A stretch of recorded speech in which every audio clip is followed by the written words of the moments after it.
आइए हम आज की आराधना आरंभ करें। प्रार्थना करें।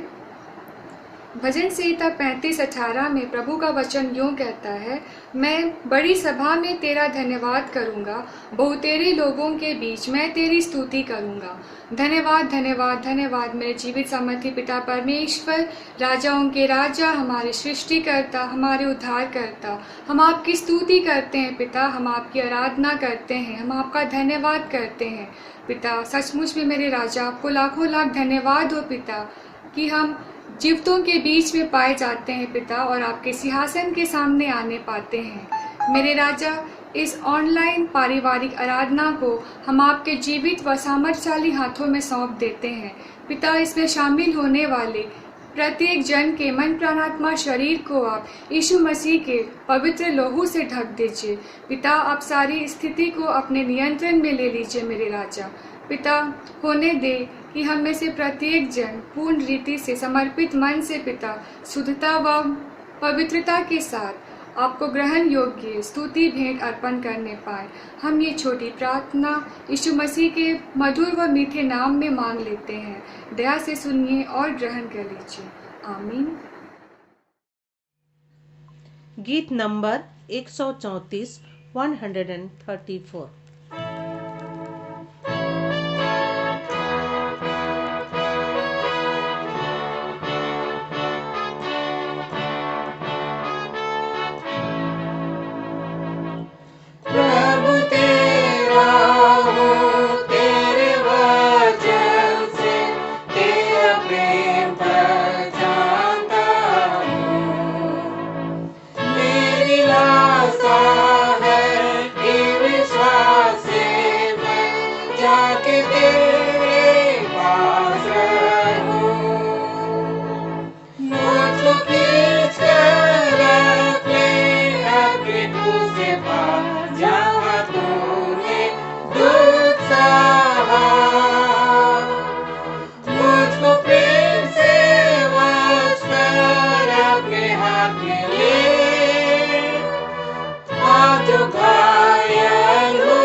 पाठ सुनेंगे जो लिखा है प्रेरितों के काम उसका 4 अध्याय 13 से 22 पद।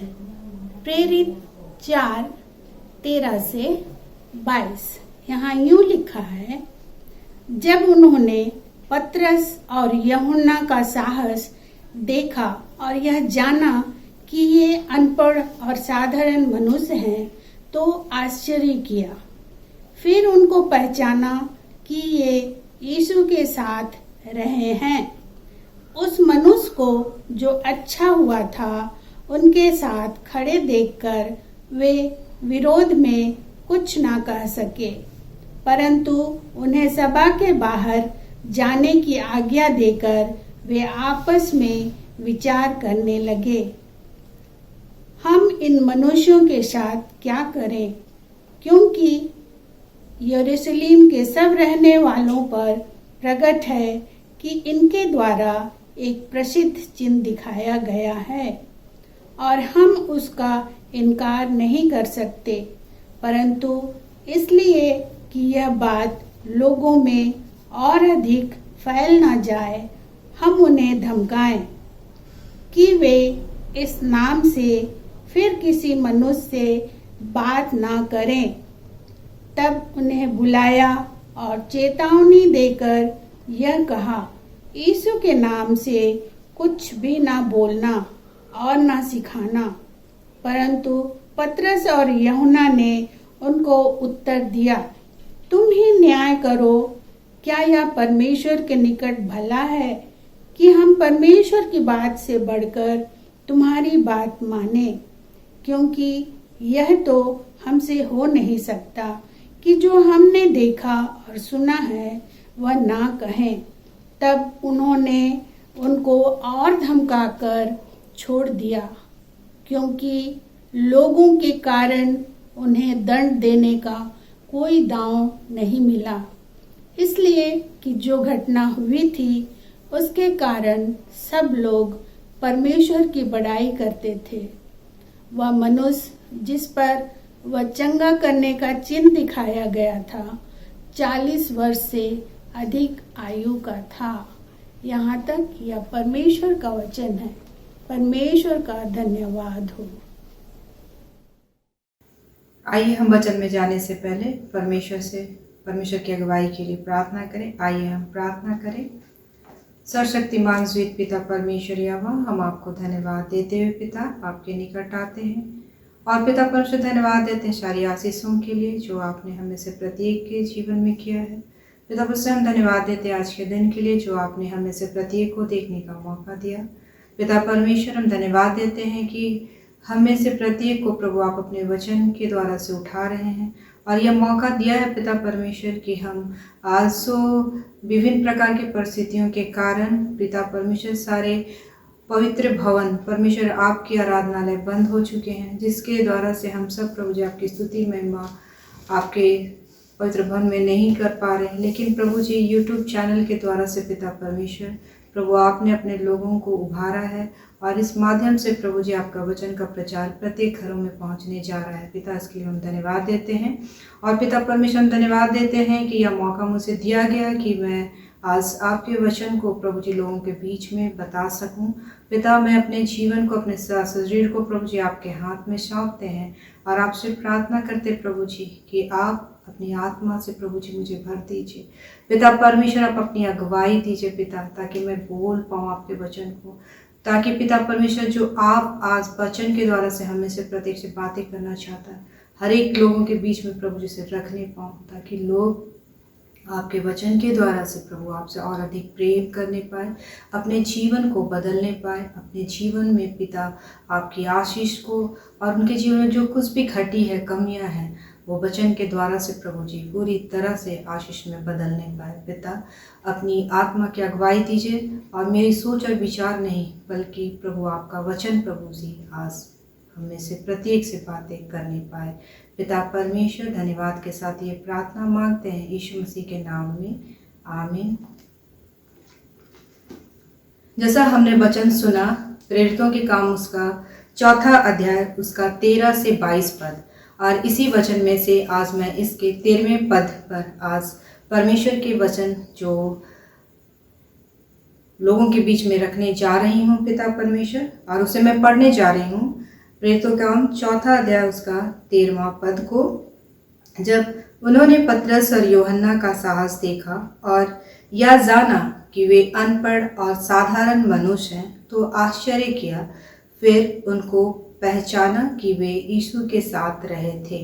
यहाँ पे हमें पतरस और यूहन्ना के विषय में जानने को मिलता है कि वे एक साधारण मनुष्य थे, वे अनपढ़ थे, लेकिन उनके द्वारा से बहुत सारे आश्चर्य कर्म उस समय हो रहे थे और जो लोग उन्हें देखे थे उनके द्वारा से किए गए आश्चर्य कर्मों को वे लोग आश्चर्यचकित थे, क्योंकि वे जानते थे कि ये लोग साधारण मनुष्य हैं, ये अनपढ़ हैं, इनके जीवन से ये बड़े बड़े कार्य कैसे हो रहे हैं, ये कैसे आज अद्भुत अद्भुत बातों को बता रहे, व्यवस्था के बातों को बता रहे हैं, प्रभु यीशु मसीह के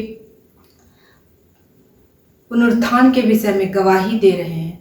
तो इन सब बातों को देखते हुए आश्चर्यचकित थे, लेकिन उन लोगों ने पहचाना कि ये जो लोग जो आज इतने बड़े बड़े आश्चर्य कर्म को कर रहे हैं, परमेश्वर के वचन का प्रचार करें, प्रभु यीशु मसीह के जीवित होने की गवाही जो दे रहे हैं, तो इन लोगों ने पहचानते हुए कहा कि ये लोग यीशु के साथ रहे। ये बड़ी बात यहाँ हमें जानने को मिलती है कि ये लोग यीशु के साथ रहे, जिसके वजह से इनका जीवन बदल चुका था, जिसके द्वारा से इनके जीवन से प्रभु यीशु मसीह बड़े बड़े कार्य को कर रहा था, जिसके द्वारा से वे लोग जो देख रहे थे वे आश्चर्यचकित हो रहे थे। और वे जो जितने भी लोग जो सदूकी थे, मंदिर के सरदार थे और याजक थे, ये लोग जो घबरा गए थे, ये लोग इतने भयभीत हो गए थे इनके द्वारा से किए जा रहे आश्चर्य कर्मों को देखकर। वे लोग उन्हें बुला करके उन्हें डांटा कि इसके बाद फिर से तुम लोग इस यीशु नासरी के नाम से ना तो बातें करना और ना ही किसी को शिक्षा देना। लेकिन इन लोगों ने उनके डराने से, उनके धमकाने से ये डरे नहीं, लेकिन और भी अधिक परमेश्वर के वचन का प्रचार करने लगे। तो ये हम देखेंगे कि ये कौन से आश्चर्य कर्म जो किए थे जिसके वजह से वे लोग भयभीत थे, जिसके वजह से इन लोगों को धमकियां दी जा रही थी। तो हम लोग देखेंगे ये हमें मिलता है प्रेरितों के काम उसका 3 अध्याय में, जहाँ पे हमें एक लंगड़े भिखारी का वर्णन मिलता है। यह लंगड़ा भिखारी जो बचपन से ही, जन्म से ही लंगड़ा था और इसके परिवार के लोग इसे सुंदर नामक फाटक यरूशलेम में वहाँ जो ला करके बैठा दिया करते थे ताकि वो लोगों से भीख मांगे। उस पवित्र मंदिर में जितने भी लोग आते थे जाते थे वह वहाँ बैठा हुआ उन लोगों से भीख मांगता था। वो हर दिन इस तरह से भीख मांगता था। और एक दिन जब यूहन्ना और पतरस उस पवित्र मंदिर में जा रहे थे तो वो अंधा लंगड़ा भिखारी उससे भीख मांगने लगा।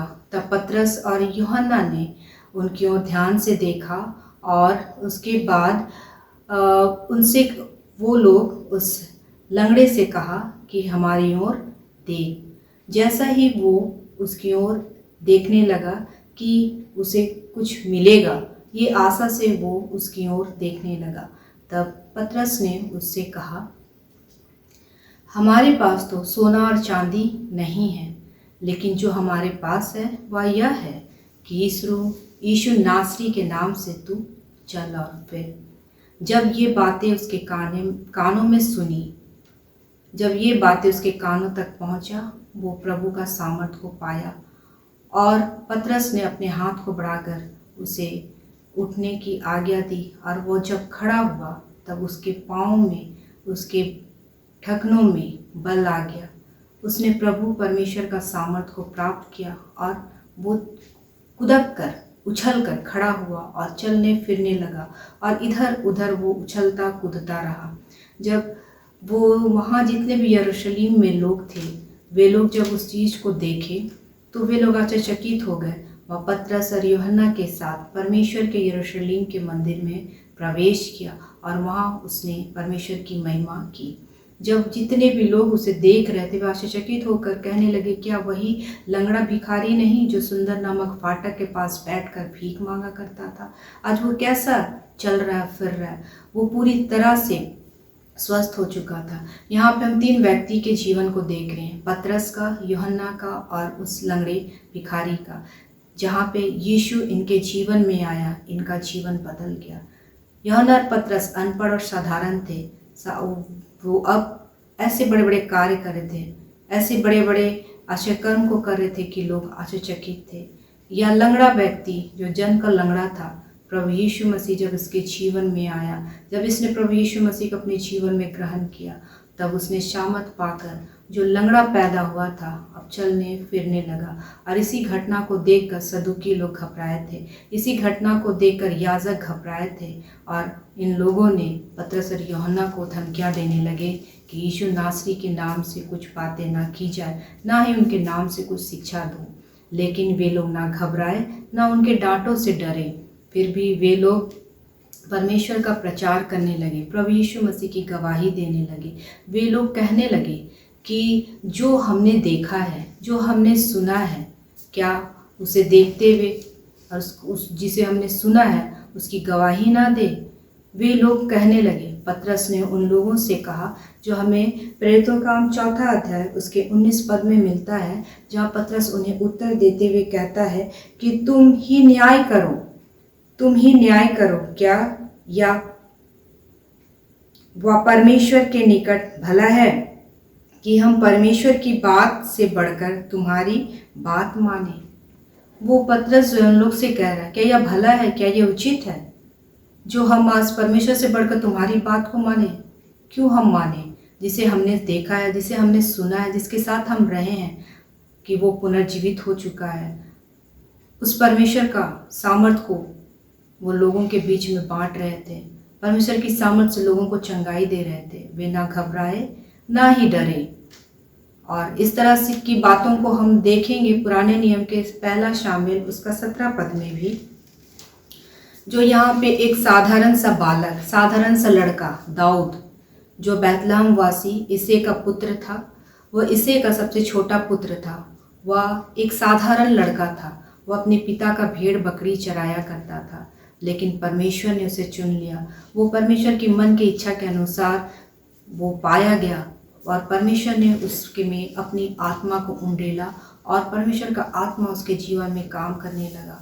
और एक समय जब गत नगर का पलिस्ती गोलियत इसराइलियों से युद्ध करने के लिए आया और उसने इसराइलियों को धमकाने लगा, इसराइलियों को चुनौती देने लगा। उस गोलियत के विषय में हम थोड़ा देखेंगे कि वह गोलियत कैसा था, जो परमेश्वर की जीवित सेना को ललकार रहा था, परमेश्वर की जीवित सेना को चुनौती दे रहा था। हम उसके विषय में थोड़ा सा देखेंगे कि वो व्यक्ति जो था वो कैसा था। वो हमें मिलता है 1 शामिल उसका 17 अध्याय का उसके 4 पद से 7वें पद तक में। तब पलिस्ती की छावनी में से गोलियत नामक एक वीर निकला, जो गत नगर का था, और उसकी लंबाई 6 हाथ 1 बित्ता थी, यानी कि वो 9 फीट उतना लंबा था, और उसके सिर पर पीतल का टोप था, और वह एक पत्थर का झिलम पहने हुए था, जिसकी तौल 5000 सेकेल पीतल का था, यानी कि उसका वजन था 57 किलोग्राम। उसकी टांगे पर पीतल के कवच थे और उसके कंधों के बीच बरछी बंधी थी। उसके भाले की छड़ जुलाहे के डोंगी के समान थी, और उस भाले का फल 600 सेकेल लोहे का था, और बड़ी ढाल लिए हुए एक जन उसके आगे आगे चलता था। तो उस भाले का वजन था 7 किलोग्राम। तो इसमें हम अनुमान लगा सकते हैं कि वो कितना शक्तिशाली व्यक्ति था, कितना ताकतवर व्यक्ति था। तभी उसने अपने शारीरिक ताकत पर घमंड करते हुए जीवित परमेश्वर की सेना इसराइलियों को ललकार रहा था। जब दाऊद वहाँ पे अपने पिता के द्वारा भेजा गया था कि अपने भाइयों का कुशल क्षेम पूछ करके आने के लिए, तो वो वहाँ जब गया और उसने इस गोलियत को देखा कि वो किस तरह से इस्राएली सेना को ललकार रहा है, तो उसे रहा ना गया और वो कहने लगा, ये कौन है जो इस्राएली सेना को ललकार रहा है, जीवित परमेश्वर की सेना को ललकार रहा है। जब उसकी बातें सौल राजा तक पहुंची तो सौल राजा ने दाऊद को अपने वस्त्र दिए। हम देखेंगे अब दाऊद किस तरह का बालक था और उसने क्या किया, जो हमें मिलता है पहला सामुएल का 17 अध्याय का 38 पद में। तब साउल ने अपने वस्त्र दाऊद को पहनाए और पीतल का टोप उसके सिर पर रख दिया और झिल्लम उसको पहनाया। तब दाऊद ने उसकी तलवार वस्त्र के ऊपर कसी और चलने का यत्न किया। उसने तो उनको ना परखा था, इसलिए दाऊद ने साउल से कहा, इन्हें पहनने हुए मुझसे चला नहीं जाता, क्योंकि मैंने इन्हें नहीं परखा है। जब दाऊद को वो वस्त्र साउल राजा ने दिया, वो तलवार उसने दिया, तब वो सबको पहन के अपने आप को असहाय सा महसूस किया। वो इस योग्य नहीं, वो इतना बड़ा नहीं था कि उस चीज़ का वज़न को उठा सके। वह अपने आप को अयोग्य समझा कि मैं इस वस्त्र को, इस तलवार को लेकर मैं चल नहीं सकता हूँ, और उसने उसे उतार दिया।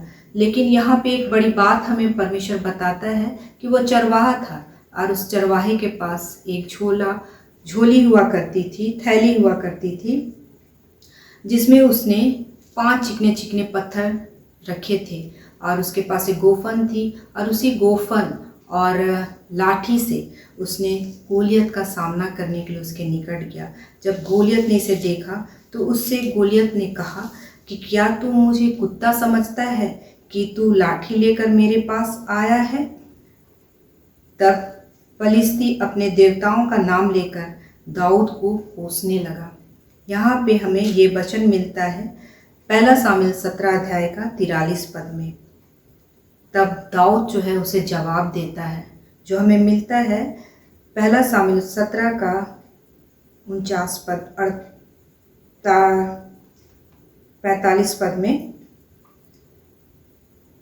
दाऊद ने फलिस्ती से कहा, तू तो तलवार और भाला और सांग लिए हुए मेरे पास आता है, परंतु मैं सेनाओं के यहोवा के नाम से तेरे पास आता हूँ, जो इस्राएली सेना का परमेश्वर है, और उसी को तूने ललकारा है। यहाँ पे दाऊद जो है कहता है, यहाँ भी वो मुख्य बात हमें जानने को मिलती है कि दाऊद किसकी सहायता से गोलियत से युद्ध करने के लिए जा रहा है? सेनाओं के यहोवा के नाम से, सामर्थी परमेश्वर के नाम से वो गोलियत का सामना करने के लिए जा रहा है। जहाँ हमने देखा कि पतरस और यूहन्ना ने उस लंगड़े व्यक्ति को यीशु नासरी के नाम से चलने फिरने की सामर्थ दी, और यहाँ पे हम देखते हैं कि दाऊद सेनाओं के यहोवा परमेश्वर के नाम से गोलियत का सामना करने जा रहा है। वो गोलियत जो शारीरिक डिलडौल में दाऊद से काफ़ी ताकतवर था, वो पूरी तरह से उसका शरीर ढका हुआ था, कोई भी ऐसा भाग नहीं था कि जो खुला है।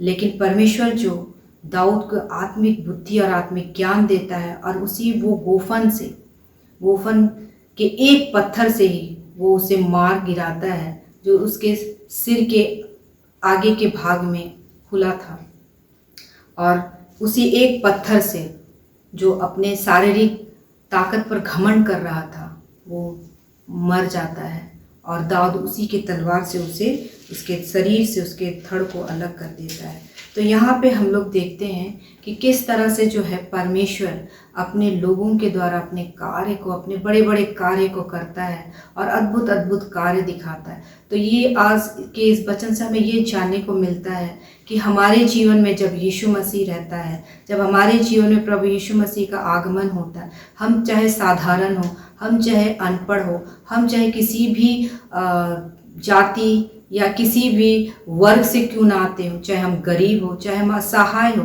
चाहे हमारे में दुर्बलता है, चाहे हमारे में कमियां हैं, किसी भी तरह की कमियां, परमेश्वर उस कमियों को दूर करके, परमेश्वर हमारे उन दुर्बलताओं को दूर करके हमें ऐसा ताकतवर, ऐसा हिम्मत, ऐसा बुद्धि, ऐसा ज्ञान, ऐसा सामर्थ देना चाहता है, जिस तरह से आज हमने परमेश्वर के वचन के बाइबल में से यूहन्ना, पतरस और लंगड़े व्यक्ति और दाऊद के जीवन से हमें शिक्षा मिलती है कि हमारा परमेश्वर अद्भुत काम करने वाला परमेश्वर है। आज जितने भी लोग इस वचन को सुन रहे हैं, यदि वे अपने व्यक्तिगत जीवन में प्रभु यीशु मसीह को ग्रहण करेंगे, उनका परिवार यदि प्रभु यीशु मसीह को ग्रहण करेगा, तो उनका परिवार सचमुच में एक अद्भुत परिवार बन जाएगा। उस परिवार से परमेश्वर के कार्य होने लगेंगे, उस परिवार की सारी बीमारियां दूर हो जाएगी, उस परिवार के लोगों को भला चंगा परमेश्वर करेगा। जो भी कमियां हैं, जो भी घटी है, जो भी अशांति है, जो कुछ भी उनके जीवन में शैतान के द्वारा लाए गए बुरे कार्य होते हैं, वे सारे बदल दिए जाएंगे यदि हम प्रभु यीशु मसीह को अपने जीवन में आमंत्रित करते हैं, यदि हम अपने जीवन में प्रभु यीशु मसीह को पहला स्थान देते, चाहे वह कार्य के क्षेत्र हो, पढ़ाई के क्षेत्र हो या नौकरी के क्षेत्र में। प्रभु हर जगह हमें ऊंचा उठाना चाहता है। परमेश्वर चाहता है कि उसके लोग सारे दुनिया के लोगों से सबसे ऊपर रहे और उसका नाम प्रभु यीशु मसीह के द्वारा से ऊंचा किया जाता है। पिता परमेश्वर को हम धन्यवाद देते हैं कि परमेश्वर पिता ने आज के इस वचन के द्वारा से हम सबसे बातें की है कि किस तरह से सेनाओं का यहोवा हमारे लिए युद्ध लड़ता है। ना तोप ना तलवार से हमें जयवंत करता, लेकिन परमेश्वर अपनी आत्मा के द्वारा हमें जयवंत करता है, हमें अगुवाई देता है और हमें महान बनाता है। परमेश्वर पिता को परमेश्वर के इस वचन के लिए हम धन्यवाद देते हैं। आइए हम प्रार्थना करें। सर्वशक्तिमान द्वित पिता परमेश्वर यहोवा, हम आपको धन्यवाद देते हैं। पिता परमेश्वर, जो वचन आज इस जगह पे प्रभु जी बोया गया, इस वचन के सारे सुनने वालों पर प्रभु जी अपनी बहुत आयत की आशीष दीजिए, ताकि उनका भी जीवन प्रभु जी बदल जाए, वे लोग भी अपने जीवन में प्रभु यीशु मसीह को पहला स्थान दे, ताकि जो अपने जीवन में प्रभु यीशु मसीह को पहला स्थान देता है, उनके जीवन में प्रभु जी सचमुच में आशीष ही आशीष, हर प्रकार की ज़रूरत की चीज़ों को प्रभु आशीष में बदल देता है। हर तरह की कमियों को, हर तरह की बीमारियों को, हर तरह की घटियों को, हर तरह की कमजोरियों को प्रभु बदल कर उसे सामर्थवान बना देता है। उसके द्वारा से भी प्रभु जी बहुत सारे अपने कार्य को पूरा करता है। पिता परमेश्वर, प्रत्येक लोग प्रभु जी अपने हृदय को खोले और प्रभु को अपने जीवन में पहला स्थान दे, ताकि प्रभु अपने कार्य को उनके जीवन के द्वारा से करने पाए। पिता, हर एक को प्रभु जी आपके हाथों में सौंपते हुए और ये प्रार्थना मांगते हैं आपके इकलौते पुत्र हमारे उद्धारकर्ता यीशु के नाम में, आमीन। गीत नंबर 131 131।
प्रेरितों के विश्वास वचन एक साथ कहें। मैं सर्वशक्तिमान पिता, स्वर्ग और पृथ्वी के सृष्टिकर्ता परमेश्वर पर विश्वास करती हूँ। मैं उसके एकलौते पुत्र हमारे प्रभु यीशु ख्रिस्त पर विश्वास करती हूँ। वह पवित्र आत्मा के सामर्थ्य से गर्भ में आया और कुमारी मरियम से जन्मा। उसने पोंतुस पिलातुस के शासन में दुख भोगा। वह क्रूस पर चढ़ाया गया, मरा और गाड़ा गया और मृतकों के लोक में उतरा। तीसरे दिन वह जी उठा। वह स्वर्ग पर चढ़ गया और पिता की दाहिनी ओर विराजमान है। वह जीवितों और मृतकों का न्याय करने को फिर आएगा। मैं पवित्र आत्मा पर, पवित्र सर्वलौकिक कलीसिया पर, संतों की संगति, पापों की क्षमा, देह के पुनरुत्थान और अनंत जीवन पर विश्वास करती हूँ। आमीन। आइए हम बच्चों के लिए प्रार्थना करें।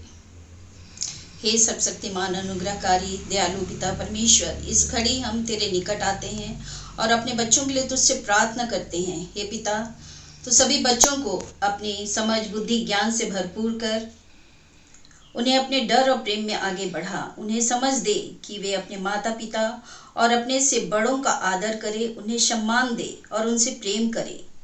हे पिता, तू उन्हें ऐसी समझ दे कि वे तुझसे प्रेम करे, तेरा भय माने और अपने जीवन में कभी भी कोई भी गलत काम ना करे। तू सभी बच्चों को अपने लहू के बाड़े में बांध ले ताकि वे तेरे लहू में सुरक्षित रहने पाए। हम माता पिता का मार्गदर्शन कर कि हम बच्चों को सही मार्ग दिखा सके, उन्हें तेरी निकटता में लाने पाए ताकि वे तुझे अपने उद्धारकर्ता ग्रहण कर सके। उन्हें हर प्रकार के दुख, क्लेश, ईर्ष्या, घमंड, व्यभिचार और सभी प्रकार की बुरी संगति से बचाए रख। उन्हें सिखा कि हर प्रकार की सांसारिक परीक्षाओं में विनती के द्वारा तुझ में अपना उत्तर प्राप्त कर सके। इस महामारी के समय जब हम सभी अपने घरों में हैं, होने दे कि हम उन्हें एक अच्छी पारिवारिक संगति दे सके और तेरी स्तुति कर सके। तू उनकी सभी इच्छाओं को जानता है। जैसी तेरी इच्छा है वैसी उनकी अगुवाई कर। तू हमेशा उनके आशा और प्रेम का स्रोत बना रहा, जैसा कि नीति वचन 22:6 में लिखा है, लड़के को शिक्षा उसी मार्ग की दे जिसमें उसको चलना चाहिए और वह बुढ़ापे में भी उससे ना हटेगा। इस वचन में अपनी आशीष दे कि ऐसा इन बच्चों में पूरा हो। हम यह प्रार्थना तेरे पुत्र यीशु ख्रिस्त के नाम से मांगते हैं। दया से सुन और स्वर्गराज में ग्रहण कर। आमीन। आइए हम विश्व में एकता एवं शांति के लिए प्रार्थना करें। हे अति सामर्थी जीवते महान पिता परमेश्वर, हम तुझे बहुत आयत से धन्यवाद देते हैं कि तूने हम सबों को दिन भर हर एक प्रकार के कार्यों में अपनी अनुग्रह दृष्टि प्रदान किया प्रभु। हर एक कार्य में अगुवाई किया प्रभु और हम सबों को हर एक प्रकार के आशीषों से भरपूरी प्रदान किया है। और इस सांझ की बेला में हम पुनः तेरे नाम की स्तुति धन्यवाद करने के लिए उपस्थित होते हैं।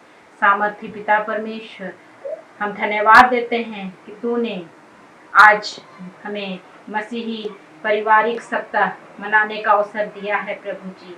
हम तुझे बहुत आयत से धन्यवाद देते हैं प्रभु। प्रार्थना करते हैं कि तू प्रत्येक मसीही परिवारों को बहुत आयत से आशीष दे प्रभु। जबकि विश्व कोरोना वायरस महामारी की चपेट में है, तू अपनी दया दृष्टि प्रदान कर। हम विश्व के प्रत्येक लोगों के लिए प्रार्थना करते हैं प्रभु। तू हर एक के मन में शांति के लिए सच्ची प्रेम की ज्योति जगा और अपनी बुद्धि से उनका अगुवाई कर, जो विश्व के प्रत्येक देशों के विषय में विचार विमर्श करते हैं, ताकि शांति और चैन के वातावरण में तेरा राज्य तब तक बढ़ता जाए जब तक कि सारी पृथ्वी तेरे प्रेम के ज्ञान से परिपूर्ण न हो जाए। हे प्रभु परमेश्वर, तूने हमें सिखाया है कि न्याय के बिना शांति नहीं। प्रभु, तू विश्व में परस्पर लड़ाई और वैर विरोध की सब जोखिमों को दूर कर और सभी राष्ट्र के लोगों में शांति, निष्कपट, मेल मिलाप, दृश्य और अदृश्य एकता प्रदान कर। प्रभु, तूने अपने प्रेरितों से कहा है कि मैं अपना शांति तुम्हें दिए जाता हूँ। प्रभु, हम प्रार्थना करते हैं, विशेषकर प्रार्थना करते हैं प्रभु जी कि विश्व में तू अपनी शांति स्थापित कर। ये प्रार्थना हम यीशु मसीह के नाम से मांगते हैं, जैसे सुन और स्वर्ग राज में ग्रहण कर। आमीन। हम अगुओं के लिए प्रार्थना करें। हे सर्वशक्तिमान और सनातन परमेश्वर, तू ही बड़े बड़े अद्भुत काम करता है। इस समय अपने सेवकों एवं अगुओं पर अपनी आरोग्यदायक आत्मा ऊपर से भेज। उन पर अपनी आशीष की ओस सदा गिराया कर। उन्हें अपनी अनुग्रह और आशीष से भर दे और उन पर ऐसी प्रेरणा और अगुवाई कर कि वे विश्वस्तता और विवेक से तेरी कलीसिया की पवित्र सेवकाई में लगे रहें।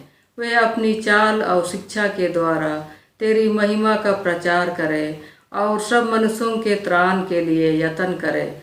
हमारे प्रभु यीशु ख्रिस्ट के द्वारा। आमीन। आइए हम अंतिम प्रार्थना में जाएं। हे सर्वशक्तिमान ईश्वर प्रेमी दयालु पिता, हम आज के इस ऑनलाइन पारिवारिक आराधना के लिए आपको लाखों लाख धन्यवाद देते मेरे राजा। होने दे कि आज की इस आराधना की आशीष हम में से प्रत्येक को बहुतायत से मिलने पाए।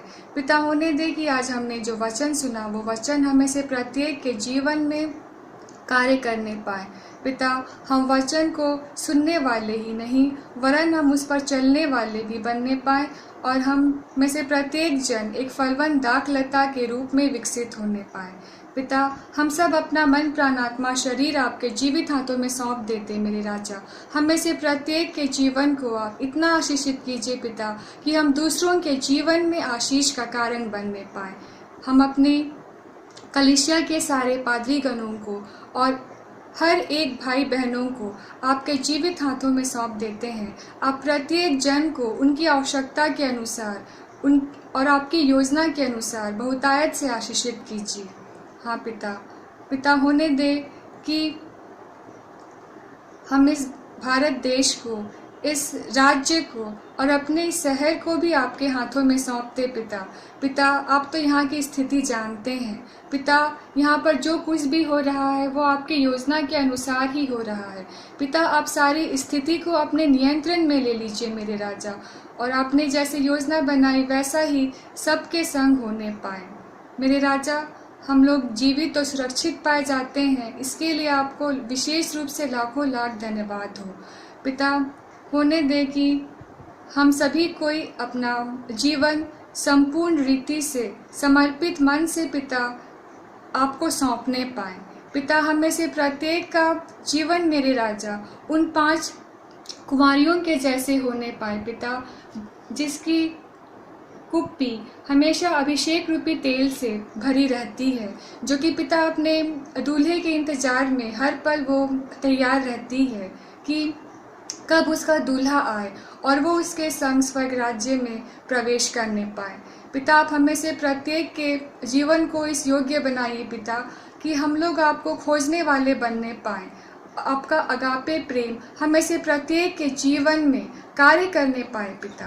हम में से प्रत्येक के जीवन को आप आशीषित करते रहिए। होने दे पिता कि हम अपने अंतिम सांस तक अपने जीवन के द्वारा आपकी महिमा को प्रकट करते रहें। पिता, अभी अंधेरा हो चुका है पिता, आप हमारे जीवन के अंधेरे को अपने उजियाले से भर दे पिता। इस दिन के अंत में, जीवन के अंत में, संसार के अंत में आप हमें से प्रत्येक के संग बने रहिए पिता। हम लोगों से जो भी दोष गुनाह अपराध हमने जो जानबूझकर किया या अनजाने में किया पिता, हम अपनी सारे गुनाहों के लिए आपसे क्षमा मांग लेते हैं और हर बात में स्तुति आदर महिमा आपको अर्पित करते हुए हम ये प्रार्थना यीशु नाम में मांग लेते हैं। दया से सुनिए और ग्रहण कर लीजिए। आमीन। आइए प्रभु की प्रार्थना हम एक साथ कहें। हे हमारे पिता, तू जो स्वर्ग में है, तेरा नाम पवित्र माना जाए, तेरा राज आए, तेरी इच्छा जैसे स्वर्ग में पूर्ण होती है वैसे पृथ्वी पर भी हो। हमारे दिन भर की रोटी आज हमें दे, हमारे अपराधों को क्षमा कर जैसे हमने अपने अपराधियों को क्षमा किया है। हमें परीक्षा में ना डाल परंतु बुराई से बचा, क्योंकि राज्य, पराक्रम और महिमा अब और सर्वदा तेरे ही है। आमीन। हम अनुग्रह वचन बोलेंगे। हमारे प्रभु यीशु ख्रीस्त का अनुग्रह और परमेश्वर का प्रेम और पवित्र आत्मा की सहभागिता हम सबके साथ सर्वदा रहे। आमीन। आप सबों को यीशु सहाय।